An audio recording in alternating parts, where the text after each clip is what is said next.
Chapter 26. The Wizard Tower. The scribes had gone to lunch, leaving Septimus behind. Marcellus approached his apprentice with an anxious look.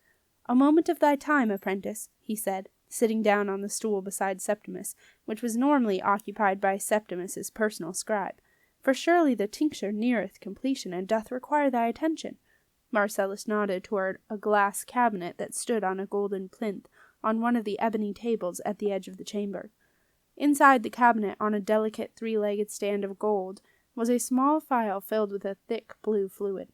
Although Septimus was tired from his morning's work, he did not mind the chance to work with Marcellus on some real physic. He nodded and got up.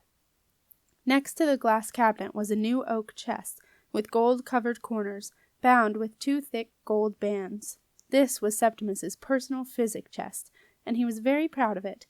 Marcellus had given it to him at the start of their work on modifying the tincture for everlasting life. It was the only possession that Septimus had in that time, and it contained his carefully written notes on mixtures, linctuses, remedies, and cures. Most precious of all, it contained his copy of Marcellus's antidote to the sickenese, carefully folded at the bottom. His physic chest was the only thing he would regret leaving behind if he ever got a chance to try his escape plan, and if it actually worked. But though the chest belonged to him, Septimus did not hold the key. Like all things in the great chamber of alchemy and physic, it was opened by only one key, the key that hung around Marcellus's neck on a thick gold chain, securely fastened inside his tunic by a large gold pin. Keeping a wary eye on Septimus, Marcellus unpinned the key and pulled out the chain, the same thick gold disc embossed with 7 stars surrounding a circle with a dot in the middle that the old Marcellus had worn. Septimus eyed the disc longingly, knowing it opened the great doors of time and was the key to his freedom. But short of ambushing Marcellus and grabbing it, which was impossible given their difference in size, he could see no way of getting it. Marcellus placed the gold disc in a round indentation on the front of the chest, and the lid swung open as if lifted by ghostly fingers. Septimus selected a thin glass rod from the chest, his divining rod, which, when dipped in a substance, would tell him whether it was what Marcellus called entire. Then he opened the door to the glass cabinet and took out the tincture. He removed the cork, dipped the rod into the contents, turned it 7 times, and then held it up to a nearby candle flame. "What thinkest thou, apprentice?" Marcellus asked Septimus anxiously. "Are we yet ready for the venom?" Septimus shook his head. "When thinkest thou it may be so?" Marcellus asked anxiously. Septimus said nothing. Although he had become used to the oddly circuitous way of speaking that Marcellus and indeed everyone in this time used, he found it hard to speak like that himself. If he did say anything, people would look puzzled. If they thought about it for a few moments, they understood what he had said, but they knew there was something very odd in the way he had said it. Septimus had lost count of the number of times people had asked where he came from. It was a question he did not know how to answer, and one that he did not wish to think about. The worst thing was that now, at the rare times he spoke, his accent and intonation sounded odd even to him, as if he no longer knew who he was any more. Normally Marcellus did not mind having such a silent apprentice, particularly as the only subject that Septimus seemed willing to talk about was Marcellus's future decrepitude. But there were times when it would become irritating. This was one of them. "Oh, prithee, apprentice, speak!" he said. The truth was, the tincture had been ready almost immediately, but at the time Septimus had not had the skills to recognize it. But then, as is the way with complex tinctures and potions, it had quickly become unstable, and Septimus had spent the next few months patiently coaxing it back to being entire. For he knew that Marcellus believed that his future depended on this. Try as he might, Septimus could not dislike Marcellus Pye. Even though Marcellus had taken him from his own time, and was keeping him against his will, the alchemist had always been kind to him, and more important, had taught him everything Septimus had asked about physic, and more. "Thou knowest how this is a matter of life and death to me, apprentice," said Marcellus quietly. Septimus nodded. "Thou knowest also that this small amount of tincture is all I have left. There is no more, and none can be made, for the planetary conjunction will not come again." Septimus nodded again. "Then I pray you think hard on this and answer me, for this is my only hope to change my terrible fate. If I can drink of the tincture which thou hast made, I hope that I may not grow old and foul as I have seen." Septimus didn't see how Marcellus could change things. He had already seen him as an old decaying man, and that was how it would be. But Marcellus was determined to cling to this one hope. "So pray, tell me when we may add the venom, apprentice," said Marcellus urgently, "for I fear the tincture will decay ere long." Septimus spoke. Briefly, it is true, but he spoke. "Soon." "Soon? How soon? Tomorrow morn? Tomorrow eve?" Septimus shook his head again. "When?" asked an exasperated Marcellus. "When?" "In 49 hours exactly, not a moment before." Marcellus looked relieved. 2 days. He had waited so long already that he could manage another 2 days. He watched Septimus carefully place the phial back in the glass cabinet and gently close the door. Marcellus breathed out and smiled. Relieved about his tincture, Marcellus took time to notice his apprentice. The boy was pale and thin, with dark circles under his eyes. Of course his appearance wasn't helped by his refusal to cut or comb his bird's nest of hair, but even so Marcellus felt a pang of guilt. "Apprentice," he said, "it is not good that thou sittest here like a mole beneath his mound. There it be chill, and snow still layeth upon the ground. Outside the sun doth shine." Marcellus fished out 2 small silver coins, and pressed them into Septimus's unwilling and inky palm. "The last winter fair is set up upon the way. Take thee 2 groats for thy pleasure, and hie thee there." Septimus looked at them without much interest. "'Tis true what they say, Septimus. A surfeit of ink maketh the spirit to sink. Begone." Marcellus wandered back to the large table and picked up the pad of blotting paper that rested at Septimus's place, revealing a red rose carved into the wood, which Septimus stared at gloomily. "Go," insisted his master, shooing Septimus out. Septimus took the scribe's exit from the chamber. He made his way up a steep flight of steps and emerged into the network of tunnels that would take him to the wizard tower. This was the one treat that Septimus allowed himself. Every so often he would walk through the great hall of the wizard tower, as the alchemy apprentice was entitled to do.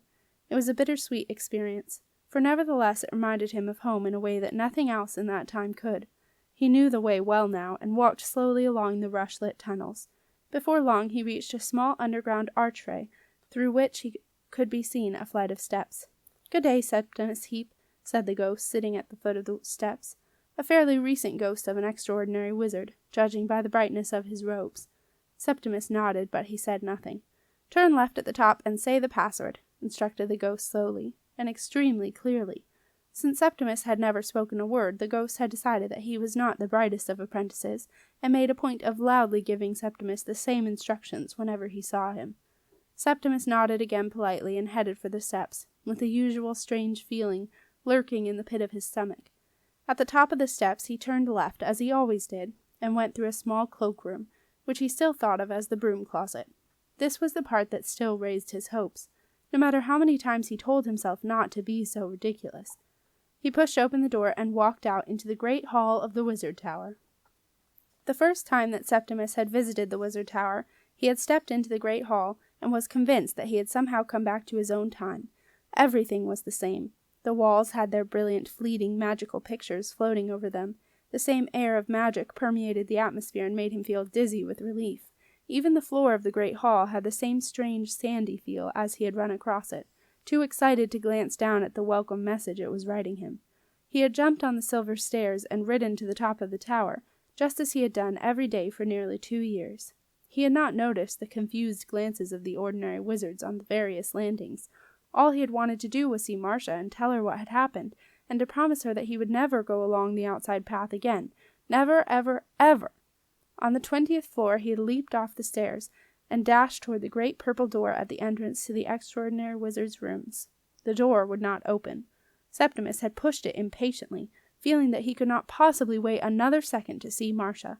But the door had stayed firmly shut. He could not understand it. Maybe Marcia was in trouble. Maybe she had barred the door. As Septimus stood wondering what could possibly be the matter, the door had suddenly opened, and a purple-robed figure stepped out. "Marcia, The extraordinary wizard had peered down at Septimus, regarding him with a puzzled air, asking, "How did you get up here, boy?" I, Septimus had stammered, staring uncomprehendingly at the extraordinary wizard, a thin man with straight fair hair which flopped over his green wizard eyes. Around his neck hung Marcia's Aku amulet, and around his waist he wore Marcia's platinum and gold extraordinary wizard belt.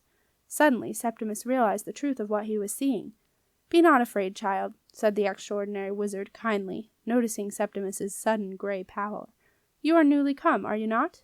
The extraordinary wizard looked Septimus up and down, taking his black and red tunic with the planetary symbols embroidered in gold thread down the sleeves. "Surely you are the new alchemy boy?" Septimus had nodded, utterly miserable for having had his hopes raised and then dashed. "Come now, child, I will take you down to the great hall and show you the way out. Follow me." Septimus followed the extraordinary wizard onto the silver spiral stairs, and they stood together in silence as the stairs slowly made their way down through the wizard tower. Now Septimus knew that he no longer belonged in the wizard tower, or rather, as he had realized after the first few desperate days, he had yet to belong, but even so he found it hard to keep away. As Septimus walked through the great hall, a message in shimmering red and gold saying, "Welcome, Alchemy Apprentice," flashed briefly around his feet before moving on to a more important message saying, "Welcome, Extraordinary Apprentice." A slim figure in a green tunic, wearing the silver, Septimus's silver, Extraordinary Apprentice belt had just come in through the great doors to the wizard tower, the ones that he was no longer entitled to use. Septimus had taken an immediate dislike to the apprentice, a girl not many years older than himself.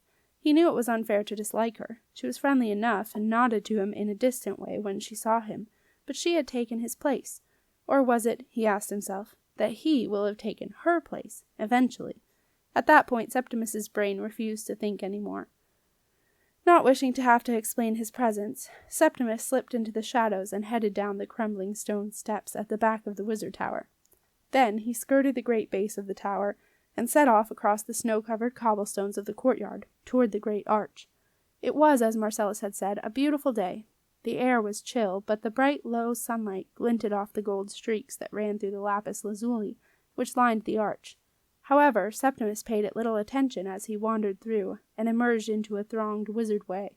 He stood for a moment and pulled his thick red and gold woolen cloak around him against the frosty air, breathing in the strange smells and listening to the unfamiliar sounds. He shook his head in disbelief. He felt so tantalizingly near to home, and yet so impossibly far away, 500 years away to be precise. As Septimus stood in the chill winter sun, a realization stole over him. At last he had a few hours of freedom. He had time to try out his plan. It was a desperate plan, but it might, just might, work.